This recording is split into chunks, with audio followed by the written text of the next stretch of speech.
안녕하세요. 뉴스반장입니다. 제사보다 제밥에 떡 줄 사람은 생각도 않는데 김칫국을 사발로 쳐드시고들 계신데요. 나라 꼬라지가 진짜 엉망진창입니다.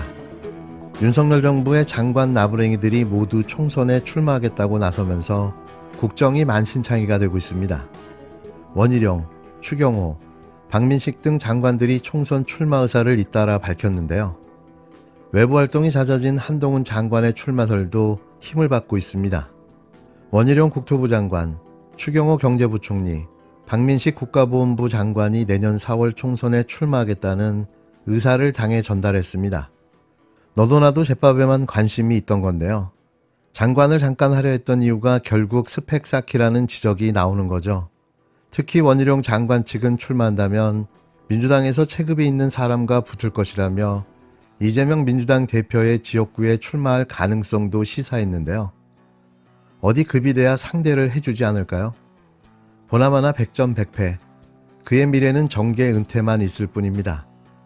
이미 정치적 행보를 하고 있었고, 저는 이 윤석열 정권의 가장 큰 문제점이 권력을 사유화해서 개인적인 이익을 위해서 지금 악용하고 있는 거잖아요. 검찰총장으로 문재인 대통령한테 임명되고 나서 사실상 정치 행보를 한 거잖아요. 검찰총장이란 직을 자신의 대통령 예비 선거 운동으로 활용을 했어요.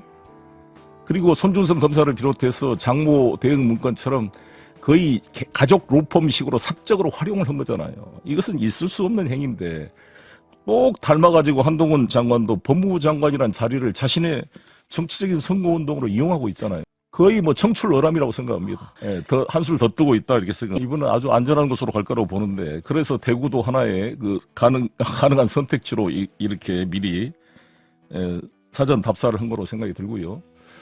거기 가서 3시간 동안 사진을 찍고, 이게 사실 일국의 법무부 장관입니까, 이 행보가? 거의 이것은 뭐 국민의힘 법률위원장, 대변인 같은 활동을 하고 있다. 사법고시 합격 하나 했다는 이유로 검사로 갑치라고 지금까지 수많은 그런 증거 조작에 휘말려 있고, 실제로 정말 전관위원과 돈 받고, 그 후지게 인사검증을 해서 이 자랑스러운 민주공화국을 후진공화국으로 만든 그 후진 법무부 장관이 나는 한동훈 장관이다 이렇게 생각합니다. 부쩍 대민 접촉이 많아진 한동훈 법무부 장관 출마설도 힘을 받는 분위기인데요. 지난주 대구를 방문해 총선이 국민 삶에 중요하다며 대구 시민을 존경해왔다는 말까지 쏟아냈습니다. 사실상 정치인으로 행보를 본격화하고 있다는 관측도 나왔는데요. 본인은 일단 부인하고 있습니다. 하지만 총선을 5개월여 앞둔 시점에 전국을 투어하며 사전 선거운동을 벌이고 있는 것이 아니냐 하는 의혹도 제기되고 있는데요. 오죽하면 동훈여지도라는 한 장관 전국 투어 지도까지 나왔을까요? 이에 화답이라도 하듯 국힘당 내에서도 중도, 외연, 확장성, 신선함, 수도권 어필 측면에서 한 장관을 차출할 수밖에 없는 상황이라며 이르면 12월 출마할 수밖에 없을 것이라는 내부 의견도 있었던 걸로 확인됐는데요. 어쩌면 윤석열 대통령과 똑같은 짓을 벌이고 있는 걸까요? 제가 말씀드렸죠. 한동훈 장관은 반드시 탄핵시켜야 한다고. 그래서 애초에 그 싹을 잘라버려야 한다고 말이죠. 당시 윤석열 검찰총장을 탄핵하지 못해 벌어진 검찰총장 대통령의 탄생, 그 뒤를 이어 차기 대권마저 노리는 무리수를 두고 있는 한동훈 법무부 장관, 탄핵을 시켰다면 이번 총선에는 출마하지 못했을 겁니다. 또 한 번의 역사에 남을 실책을 하고 만 걸까요? 이런 걱정과 우려가 제발 기우였으면 합니다. 한 가지 희망이 있다면 두 번 다시 검찰 출신이 대통령이 되어서는 안 된다는 사실을 전 국민에게 각인되었으면 하는데요. 그러기 위해서라도 윤석열 대통령은 반드시 탄핵되어야 합니다. 이제 곧 탄핵이 시작됩니다. 그렇지가 않는 게 사실 윤석열 대통령이 영업사원 1호라 그러면서 지금 나라의 국간이 지금 다 적자투성이에 외교마다 실수에 국격이 현격하게 떨어지고 있어서 이러다가 나라가 다 망가지게 생겼다는 위기의식이 큽니다. 우리 국민들에게. 그래서 저는 더 이상 망가지기 전에 빨리 끌어내리는 것이 국가를 지키는 길이다 이렇게 생각합니다. 민주당 입장에서는 이거 이러다가 중도층 다 떠나는 거 아니야? 걱정도 아니 될 오히려 법한데 제대로 안 싸우니까 중도층이 떠난다고 생각합니다. 윤석열 대통령에 대한 부정적 평가가 긍정 평가보다 2배가 넘잖아요. 아하. 사실 이미 정치적으로 지금 탄핵되고 있는 상황입니다. 더 이상 이 나라를 맡기 어려울 정도의 심각한 무능과 부패가 보이고 있기 때문에 임계점을 향해 끌고 있다 이렇게 생각이 듭니다. 근데 그 폭발점은 저는 12월 달에 쌍특검법이 통과됐을 때, 예. 즉 본인의 부인인 김건희 여사의 주가 조작 문제와 50억 클럽 문제의 쌍특검법이 12월에 통과되는데 만약에 대통령이 거부권을 행사하면 그때가 바로 이 탄핵의 그 분노가 폭발할 시점이다 이렇게 생각합니다. 저 자신부터 용납할 수가 없는 게 지금 서울중앙지검 반부패 수사 2부 최재훈 부장검사가 지휘하고 있는 14명의 검사가 김건희 씨의 주가 조작 사건을 담당하고 있는 이 부서입니다. 근데 그 부서가 저희를 상대로는 돈봉투 논란으로 현재 100여 명을 넘게 압수수색을 하고 있으면서 주가 조작의 공범인 도이치모터스 그 대표가 기소돼서 네. 1심의 유죄 판결을 받았음에도 불구하고 김건희 여사에 대해서는 소환 조사는커녕 서면 조사도 안 하고 있거든요. 그게 문재인 정권 때도 이미 조사를 다 그 문재인 정권 검찰들이 한 거다 이런 얘기가 계속 나오지 않았어요? 그때 검찰이 윤석열 검찰이잖아요. 문재인 정부나 만화가네. 아, 그때부터 계속 받은 거다? 검찰총장, 중앙지검장을 했고 수사를 아예 서면 조사도 안 했는데 뭔 수사를 한다는 거예요. 탄핵보다는 이렇게 될 것 같습니다. 만약에 이제 거부권을 행사해서 국회에 환불을 하게 되면 예, 예. 국회에서 3분의 2 이상이 찬성하면 재의결이 되는데 예. 그 3분의 2가 최적 300명의 3분의 2, 200명이 아니라 출석 국회의원의 3분의 2이기 때문에 180명이 참석하면 120명만 찬성하면 재의결이 돼요. 예. 그럼 대통령이 이거를 공포해야 됩니다. 만약에 하지 않으면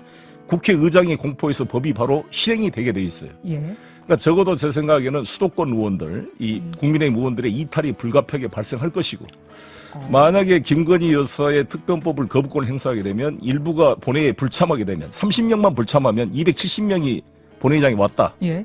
그러면 3분의 2, 180명이 찬성하면 재의결이 됩니다. 예. 즉 민주당과 야권 의석으로 180석이 되기 때문에 재의결이 되면 이게 사실상 탄핵의 의미가 있다라고 생각합니다. 그렇게 보신다는 말씀. 그렇습니다. 그렇게 되면 이제 걷잡을 수 없이 김건희 여사의 소환 조사와 예? 구속이 가능해지게 될 것이고 그렇게 되면 사실상 정치적 탄핵이 될 것이다 이렇게 생각합니다. 여당이 행정전산망 마비 사태와 관련해 전 정부 탓을 또 들고 나왔습니다. 국정에 무한 책임을 진 집권 여당에 걸맞지 않은 태도라는 지적이 빗발쳤는데요. 참 후한무치한 정권, 부끄러움도 창피함도 모르는 모양입니다.